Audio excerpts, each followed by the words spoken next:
Hemelse Vader, as ons vanaand so hier kom stil word, dan word ons net weer opnuut bewus van U teenwoordigheid hier by ons. Dan besef ons, Here, dit gaan nie oor hierdie gebou nie, maar dit gaan daaroor dat ons as medegelowiges hier by mekaar is in U naam,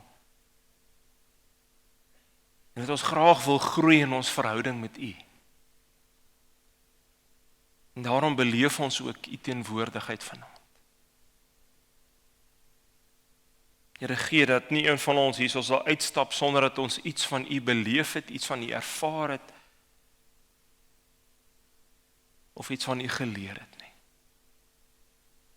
Here, help ons al vergeet van die goed wat ons gedagtes so besig hou en Here, ons so maklik gebeur het dat die wêreld ons aandag wegtrek van U af. Ons wil graag hierdie Pinkstertyd ook weer net op U fokus op U Heilige Gees, wat ook teenwoordig is in ons elkeen se lewens. Daarom help ons dat ons op U gefokus sal wees ook vanaand. Amen. Ons gaan voort met die reeks waarmee ons besig is, wat ons so 'n bietjie stil staan ook daar by die tuin van Eden en wat daar gebeur het en wat daar skeef geloop het. Maar vanaand gaan ons so 'n bietjie aanbeweeg en dan ook die brug slaan deur na die Nuwe Testament toe. Om te sien wat het God ook gedoen toe hierdie klomp goed skeef geloop het daar in die tuin van Eden, dit waaroor Dominee Jan gisteroggend en gisteraand ook met ons gepraat het. So vir wat ons gaan oorlees is in Romeine 5, daarvan vers 12 tot en met vers 21. Wat juis vir ons iets kom vertel oor die verband wat getrek word van Adam af regdeur na Jesus Christus toe. Die Bybel hier voor my is op bladsy 208. Ek gaan vir ons daarvan vers 12 af lees.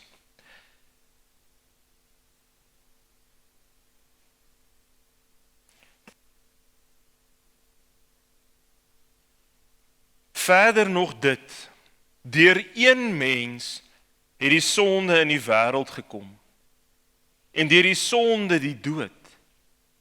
En so het die dood tot alle mense deurgedring, omdat almal gesondig het. Die sonde was al in die wêreld nog voordat die wet van Moses gegee is. Maar sonde word nie toegereken as daar nie 'n wet is nie. Nietemin het die dood heerskappy gevoer van Adam af tot by Moses, ook oor mense wat nie gesondig het op dieselfde manier as die waarop Adam oortree het nie. Daar is 'n ooreenkoms tussen Adam en hom wat sou kom, maar met die genadegawe is dit anders as met die oortreding. Deur die oortreding van een mens het baie gesterf, maar die genade van God en die gawe wat deur die genade van die een mens, Jesus Christus, gekom het, is veel oorvloediger aan baie geskenk. En met die gawe van God is dit anders as met die sonde van die een mens. Die oortreding van die een mens het die oordeel gevolg en dit het tot veroordeling gelei.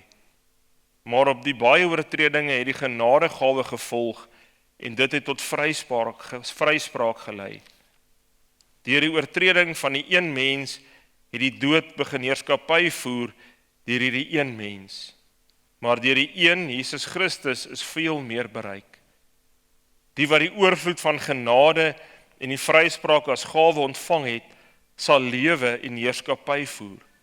Soos een oortreding gelei het tot die veroordeling vir alle mense, so het een daad van gehoorsaamheid dus ook gelei tot vryspraak en lewe vir almal. Soos baie deur die ongehoorsaamheid van een mens sondaars geword het, so ook sal baie deur die gehoorsaamheid van een mens vrygespreek word. Die wet het bygekom om die oortredinge nog meer te maak, en hoe meer die sonde geword het, hoe oorvloediger het die genade geword. Die doel was dat, soos die sonde deur die dood heerskappy gevoer het, die genade deur die vryspraak ook heerskappy kan voer en tot die ewige lewe kan lei deur Jesus Christus, ons Here. Ek lees vanaand vir ons tot sover. Ek wil net eers weer aanhaak en net so 'n oombliekie teruggaan na dit wat Dominee Jan ook met ons gesels het. En ons onthou net dat Adam en Eva was die eerste mense wat geskep is. Hulle was in die tuin van Eden. Die tuin van Eden was volmaak. En dit het ietsie versinnebeeld ook van God se hele skepping. Dat God se hele skepping, dit wat hy geskep het, was volmaak. Dit het goed gegaan. Alles het verloop soos wat die Here wou hê, dit moes verloop aan die begin. Maar dan sien ons wat gebeur, die duiwel is lustig en hy laat die mens sondig, juis om eintlik God te probeer bykom in die proses, omdat die mens na God se beeld gemaak is, as God se verteenwoordiger hier op aarde gemaak is, val hy nou die mens aan, want hy kon dit nie reg kry om God aan te vat nie. Hy het probeer, maar hy het geval. En nou omdat die mens die kroon van God se skepping is, nou vat hy die mens aan en laat hy die mens by die dag dan sonde doen. Dit is natuurlik 'n keuse wat die mens self geneem het. Ons kan nie net sê dis die duiwel se skuld nie. Die Here het die mens geskep met 'n keuse, vrye wil, en die mens kies om dan eerder na die duiwel se leuen te luister as om na God te luister. En God het hulle gewaarsku en gesê, as iemand van die boom gaan eet, gaan dit lei tot die dood. En dan is dit wat dan ook gebeur. Dat wanneer hulle sondig, dan kom die dood in die wêreld in.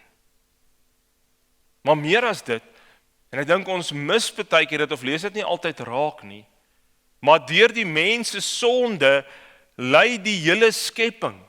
Dis nie net die mens wat lei as gevolg van die mens se sonde nie, maar want omdat die mens as die verteenwoordiger van God gemaak is, as die kroon van sy skepping, kom die sonde en maak skade ook aan die res van die skepping. In wese gaan dit eintlik oor verhoudings wat beskadig is.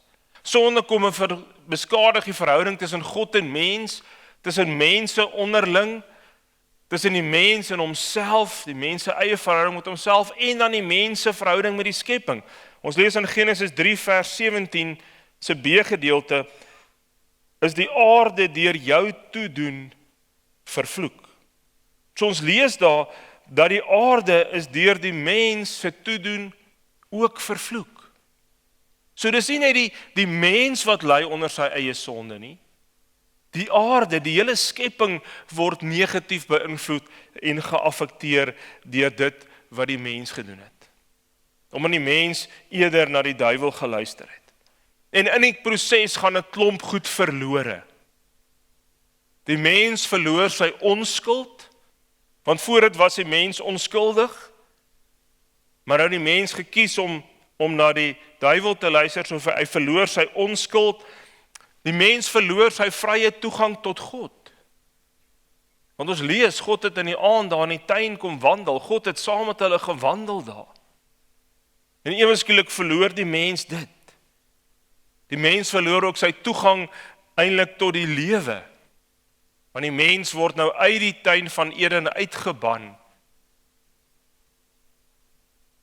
En nou moet hy in die wêreld op 'n harde manier sy lewe maak, sy bestaan maak. En dan op hierdie punt van hierdie verhaal lyk dit vir ons of alles verlore is. Dit lyk vir ons amper asof God so teleurgesteld is in die mens. Ek wonder nogal wat het God ervaar en beleef. Toe hierdie mens wat hy gemaak het, vir wie hy die perfekte omstandighede gee in die tuin van Eden, alles is reg, alles is perfek. Kies om nie na hom te luister nie. En eerder na die duiwel te luister. Wonder wat se teleurstelling het God in die mens wat hy as die kroon van sy skepping gemaak het, beleef en ervaar. En dan lyk dit vir ons nou, maar nou is alles verlore, nou vir die res van die mens se lewe gaan dit swaar gaan en moeilik gaan en 'n klomp allerhande slegte goed gaan oor ons pad kom. Maar hierdie verhaal hier eindig nie op 'n punt van hopeloosheid nie. Hierdie verhaal in Genesis eindig ook met hoop. Want sien in hierdie verhaal as ons mooi gaan lees, dan sien ons is daar ook 'n stuk hoop in opgesluit. Die verhaal daar in Genesis 3. Daai vers 15 wat ons so maklik verkeerd verstaan en baie keer maklik verkeerd aanhaal. So baie keer word daai versie gebruik deur mense wat nie van slange hou nie en dan sê maar die Bybel sê jy moet die slang se kop vermorsel en hy gaan jou in die hagskeen byt. En dit gaan nie hier oor die slang nie, dit gaan daaroor dat die slang simboliseer die bose, die duiwel. En in daai versie, vers 15, kom sê die verhaal in Genesis al vir ons reeds, daar gaan 'n tweestryd die heeltyd plaasvind tussen die goeie en die bose. Dat ek en jy heeltyd gaan sit met 'n tweestryd. Dit sien ons reeds in daai vers 3 van Genesis, vers 15 van Genesis 3. Daar's hierdie tweestryd wat plaasvind tussen die beeld van God wat hy ons mee geskape het aan die een kant, en aan die ander kant hierdie sondige natuur wat nou in ons lewens ingekom het omdat die mens sonde gedoen het. Ons weet Paulus skryf daaroor wat hy in sy eie lewe ervaar en beleef het en dan sê hy dan in Romeine 7 vers 19: Die goeie wat ek wil doen, doen ek nie, maar die slegte wat ek nie wil doen nie, dit doen ek. So hy sê daar, maar hier is hierdie stryd in my. Ek wil so graag die goeie doen, maar ek sukkel daarmee want ek sit met hierdie gebrokenheid, hierdie gebroke menswees wat daar van Genesis afkom. En dan sit ek met hierdie stryd. Maar daai vers eindig met die woorde: Haar nageslag sal jou kop vermorsel en jy sal hom in die hagskeen byt. Aan die een kant sê dit vir ons iets van hierdie stryd tussen ons en die bose, want die slang simboliseer die bose. Gaan nie oor die fisiese slang nie, dit gaan oor die bose waarvan hy simbool is. Maar daar's reeds 'n belofte hierin opgesluit. Haar nageslag sal jou kop vermorsel. En uit Adam en Eva se nageslag eendag word Jesus Christus gebore, die verlosser. So reeds hier in Genesis 3 sien ons 'n belofte van hoop, ten spyte van dit wat die mens genoem het, ten spyte van die teleurstelling wat God waarskynlik beleef het in die mens. Dis alles nie verlore nie, daar's hoop. Want God het reeds begin beplan, daar in Genesis, oor wat hy gaan doen, om weer die mens met homself te versoen. Daarom, haar nageslag sal jou kop vermorsel. Dis reeds 'n vooruitkyk na die verlossing wat gaan kom. Die verlossing van die sonde en die verlossing van die dood. En daar is al soveel lyne wat ons kan trek tussen Adam en deurtrek na Jesus Christus toe. En ek wil net so een of twee van daai lyne vir julle deurtrek, want ek dink partykeer maak ons nie die koneksie altyd tussen hierdie lyne nie. En dan sien ons maar, wat gebeur? Die mens was in die tuin van Eden, en in die tuin van Eden vind die eerste sonde plaas. Die mens doen sonde, hy het hierdie perfekte leefwêreld gehad, en nou doen hy sonde, en hy word uit hierdie tuin uit verban. Maar wat gebeur? In die Nuwe Testament lees ons van nog 'n tuin. Ons lees van die tuin van Getsemane. En daar in die tuin van Getsemane begin die laaste deel van God se plan in werking gestel word, wanneer Jesus daar in die tuin van Getsemane is saam met sy disippels en hy daar gevange geneem word. So die laaste deel van die verlossingsplan wat begin uitgerol word. Jesus is op pad om vir ons sondes te sterf. So die sonde het in 'n tuin begin. Maar die verlossing begin ook. Die laaste deel van die verlossingsplan word geaktiveer ook in 'n tuin. Tuin van Getsemane, as ons dit vertaal, beteken olyfpers. Want daar was baie olyfbome en daar was waarskynlik iewers daar in die tuin 'n persplek gewees waar hulle die olywe gepars het vir die olie. Dat is so ietsie simbolies van die lyding wat Jesus Christus vir my en jou gaan moet deurmaak. Nog 'n lyn wat ek dink partykeer ons nie altyd raak sien nie, is dat Genesis 3, wanneer hy nou juist praat oor die vloek wat die aarde ook tref, dan lees ons in Genesis 3 vers 18 se eerste gedeelte die volgende: Die aarde sal vir jou dorings en dussels laat uitsprei. Weens die sonde van die mens word die natuur ook, of die skepping ook, ly ook skade, en die skepping gaan nou ewe skielik dorings en dussels voortbring wat voorheen nie daar was nie. En in sekere sin kan ons sê dat die dorings versimboliseer so bietjie dan God, versimboliseer so iets wat die mens se sonde dan. Ons kan 'n lyn trek en sê maar hierdie dorings is eintlik simbool van die sonde van die mens, wat nou ook skade kom doen het aan God se skepping. Maar dan lees ons die wonderlike woorde ook, daar in Johannes 19, vers 2. As ons daar lees, die soldate het 'n doringkroon gevleg en het op sy kop gesit.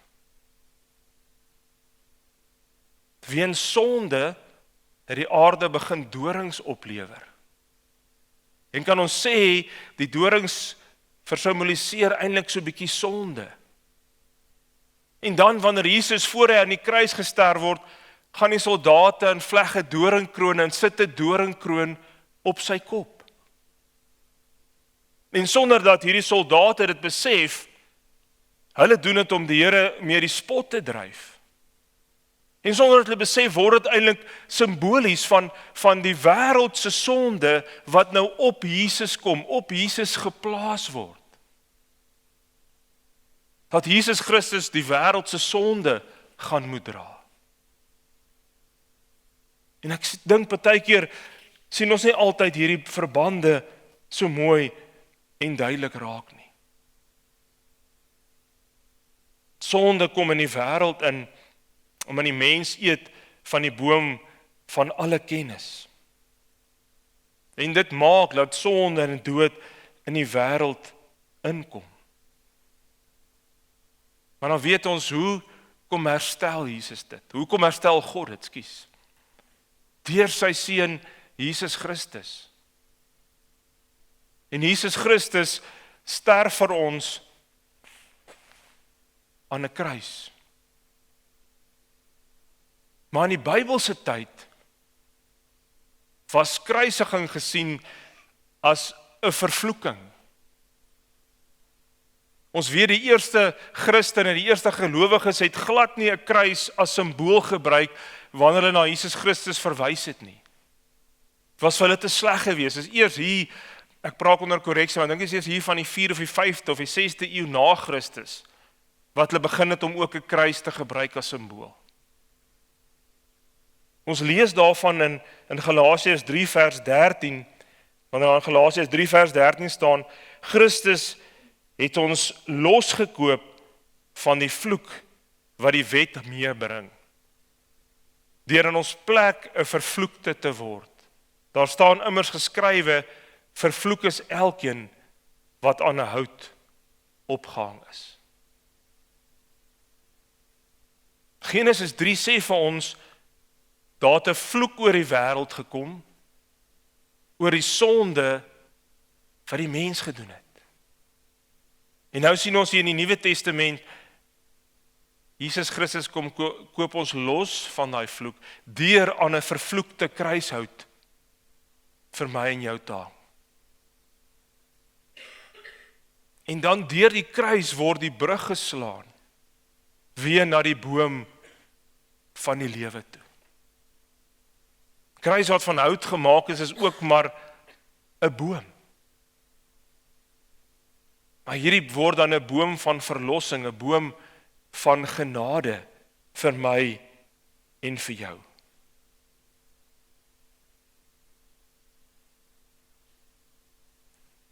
Daar kom weer herstel. Dit word weer vir my en jou moontlik gemaak om ewig te lewe. Ek en jy kan weer die lewe kry. Ons kan losgekoop word van die heerskappy van die sonde.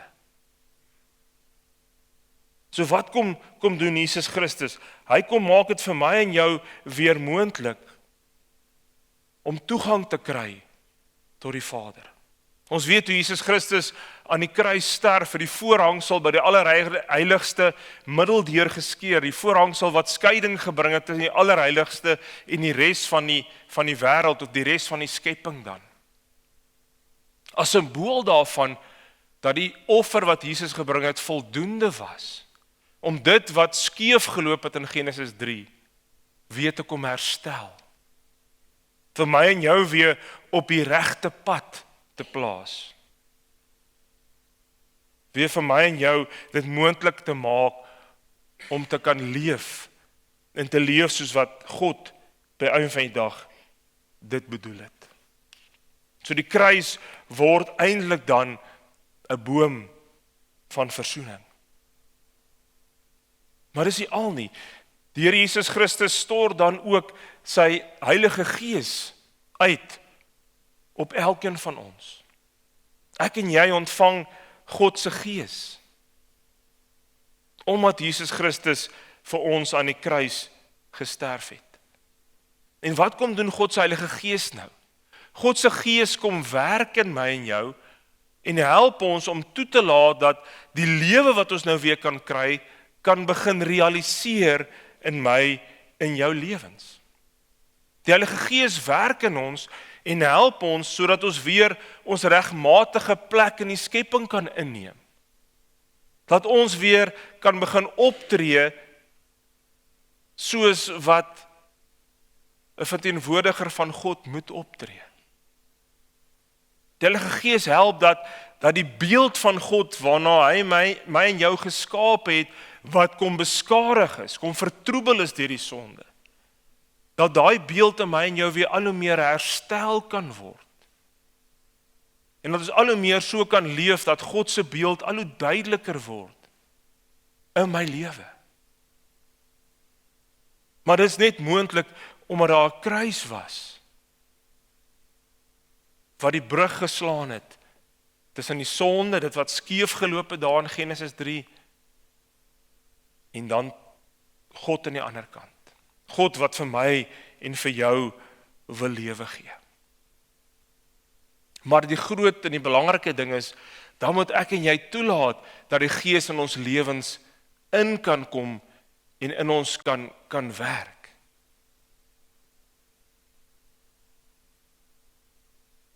Ons is aan die een kant half in 'n meer bevoorregte posisie as wat Adam en Eva was.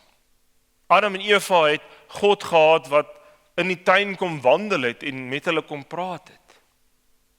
Ek en jy het God wat in ons lewens teenwoordig is deur die Heilige Gees. En die Heilige Gees is deel van die God drie-eenheid. So Jesus Christus en die Vader is eintlik deur die Heilige Gees in my en jou lewens teenwoordig. So God kan nie nader aan my en jou wees as die feit dat hy binne in ons is. En dit is so 'n wonderlike voorreg, maar dan moet ons toelaat dat die Gees in ons lewens kom ingekom. Dominee John het gisteraan verwys na hierdie verse in Jesegiel 36:26 wat sê, ek sal julle 'n nuwe hart en 'n nuwe gees gee. Ek sal die kliphart uit julle liggaam uithaal en julle hart van vleis gee. En ek wil ietsie daarvan demonstreer. Ons het Sondag dit by die jeugdiens vir die tieners ook gewys. Hierdie bak het water in. En ek het nou al 'n geruime tyd 'n klip binne in hierdie water gesit. Hoeveel water dink julle het hierdie klip geabsorbeer?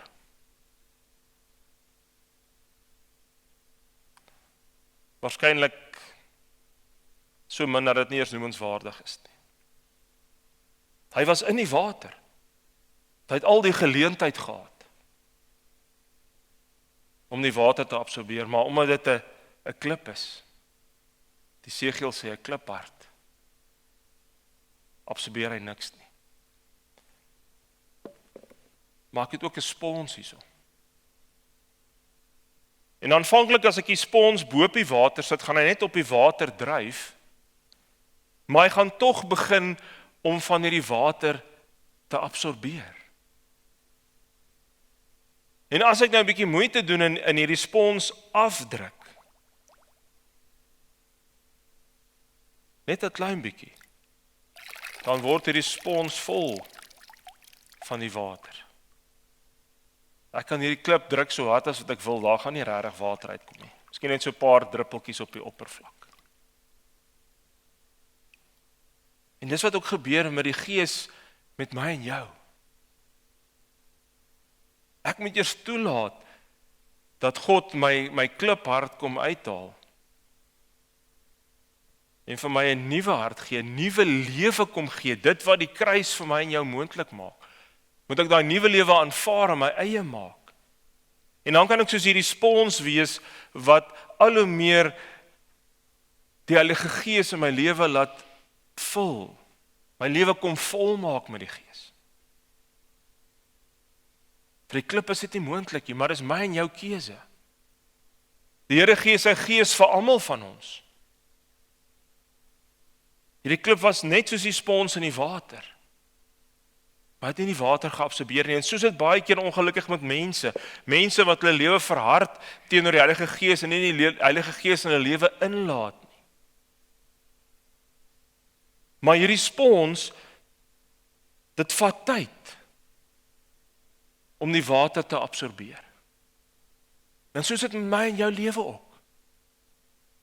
Dit vat soms tyd vir ons om al hoe meer toe te laat dat die Heilige Gees my lewe al hoe meer kom volmaak en kom volmaak. Sê dat ek nie noodwendig die Heilige Gees nie ontvang het nie, maar soms kies mense om nie toe te laat dat die Heilige Gees hulle hele totale lewe kom vul met sy teenwoordigheid. En daarom het hierdie spons, as hy hom nou so 'n bietjie druk, en so 'n bietjie druk op hom toepas en hom dan in die water sit, dan absorbeer hy meer water. En dis baie keer hoe ek en jy is. Soms is dit juis goed dat ons so 'n bietjie druk van die lewe ervaar en beleef. Want die druk van die lewe maak partykeer dat ons meer oorgee aan God, meer oorgee aan sy Gees, meer toelaat dat sy Gees ons lewens kom vul en ons lewens kom volmaak met sy teenwoordigheid. En dis daar waar ware lewe lê. Dis waar ware lewe te vind is. Ons kan nie by die boom van die lewe uitkom behalwe deur die kruis nie. Slegs deur Christus se kruis, om sy kruis te aanvaar, dit wat op die kruis gebeur het, te aanvaar, Jesus Christus te aanvaar as my verlosser, wat ek werklik by ware lewe kan uitkom. En hierdie is baie meer as maar net 'n gedragsverandering. Ek dink dis soms partykeer waar ons die fout maak. Jesus kom waarsku op 'n stadium en sê hy, maar mens gooi nie nuwe wyn in ou wynsakke nie, want daai ou wynsakke gaan skeur en bars. Jy moet nuwe wyn in nuwe wynsakke gooi. So ek kan nie wil gaan en net sê, maar ek hou aan met my ou lewe en ek verander maar net my gedrag nie. Ek laat net toe dat die Gees my help om so 'n bietjie my gedrag aan te pas nie. Nee. Het gaan daaroor dat ek 'n nuwe lewe in Christus my eie moet maak en dis juist daarmee wat die Heilige Gees my help. Die Heilige Gees help my om daai nuwe lewe wat in Christus moontlik gemaak is, my eie te maak en al hoe meer myself te vul met daai nuwe lewe. Al hoe meer daai nuwe lewe uit te leef. Sodat ek al hoe meer weer begin leef soos God dit bedoel het as sy verteenwoordiger hier op aarde. Dat ek al hoe meer begin God se beeld uitleef, soos wat dit bedoel is. Maar dit is nie 'n ding wat oornag gaan gebeur nie. Dit is 'n proses, is 'n pad, wat ons met die Here en met die Heilige Gees dan ook moet stap.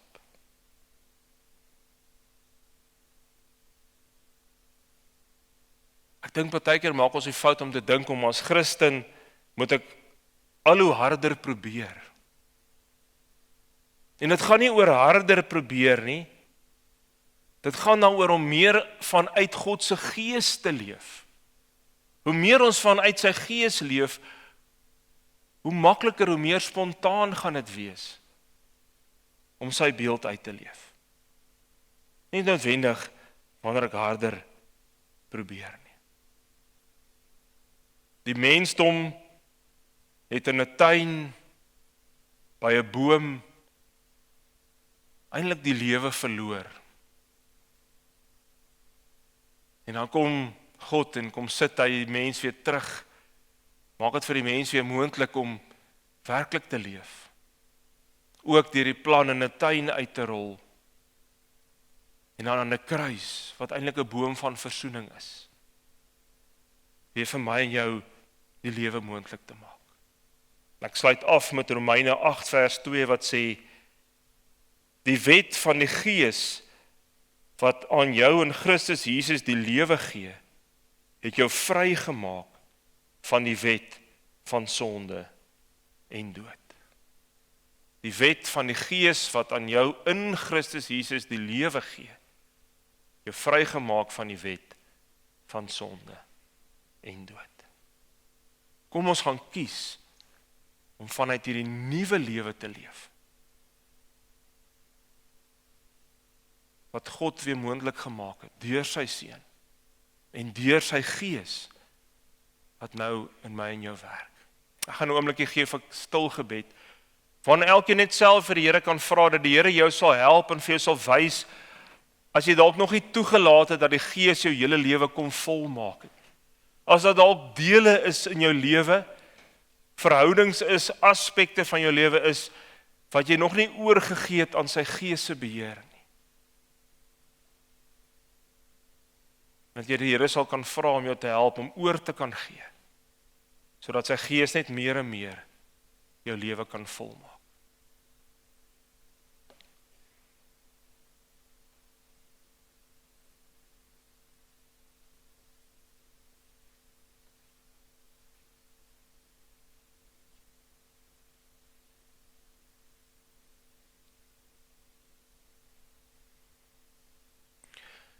Hemelse Vader, baie dankie dat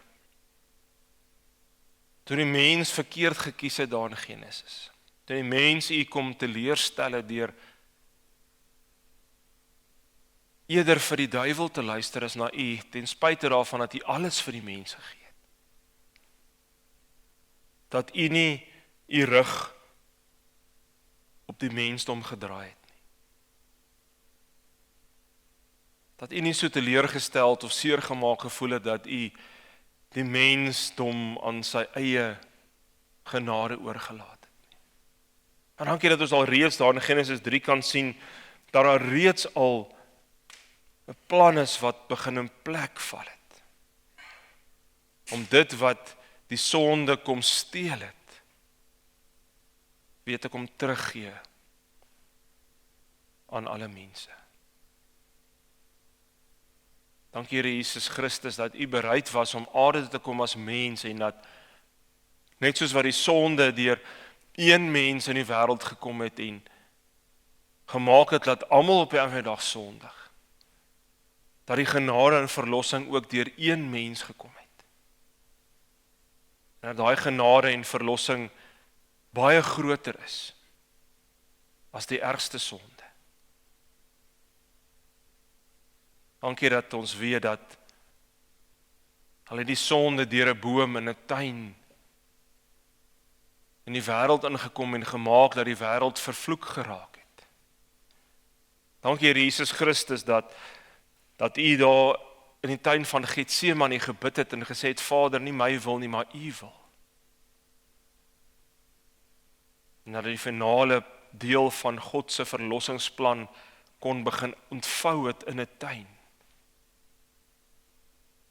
En dat hy aan 'n kruis, aan 'n boom van versoening kon sterf. 'n Kruis wat vervloek gesien was.